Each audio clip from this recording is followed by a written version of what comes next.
बचपन से उनकी खोज थी ध्यान के लिए।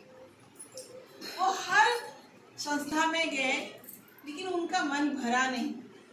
फिर उन्होंने ये पाया कि सांस को ही अपनाना चाहिए और उन्होंने सांस के ऊपर अपनाकर एक्सपेरिमेंट किया। पहले वो खुद किए, अनुभव किए, उनके साथ और कुछ लोग जुड़े, उनको भी वही अनुभव आया। फिर सामने पिरामिड स्पिरिचुअल सोसाइटीज मूवमेंट करके एक ऑर्गेनाइजेशन संस्था खोला, जिसका उद्देश्य यही है कि हर व्यक्ति इस संसार की ध्यानी बने, ना कि वो गुरु बने। हर एक व्यक्ति इस संसार की ध्यानी बने, शाकाहारी बने।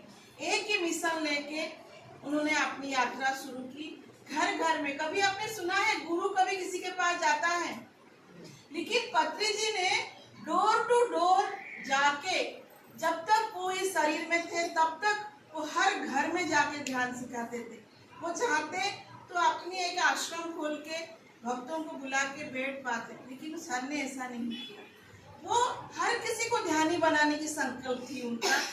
और जाते जाते उन्होंने एक ऐसा उपहार हमें दे के गए जिसका नाम है पीएमसी हिंदी, जिसके माध्यम से ये जो ध्यान की यात्रा, ध्यान सिखाने की यात्रा ये चलता रहे, जिसमें हमने आप जैसे ध्यानियों को ध्यान सिखाकर जब उनके एक्सपीरियंस होता है, किसी का सर दर्द ठीक हो रहा है, किसी का कैंसर की बीमारी ठीक हो रहा है, किसी का डायबिटीज ठीक हो रहा है, कि कोई सुइसाइड करने के लिए जाता है तो वो सुइसाइड से कैसे वापस आ रहा है, नाना प्रकार की रोग से लोग बाहर आ रहे हैं।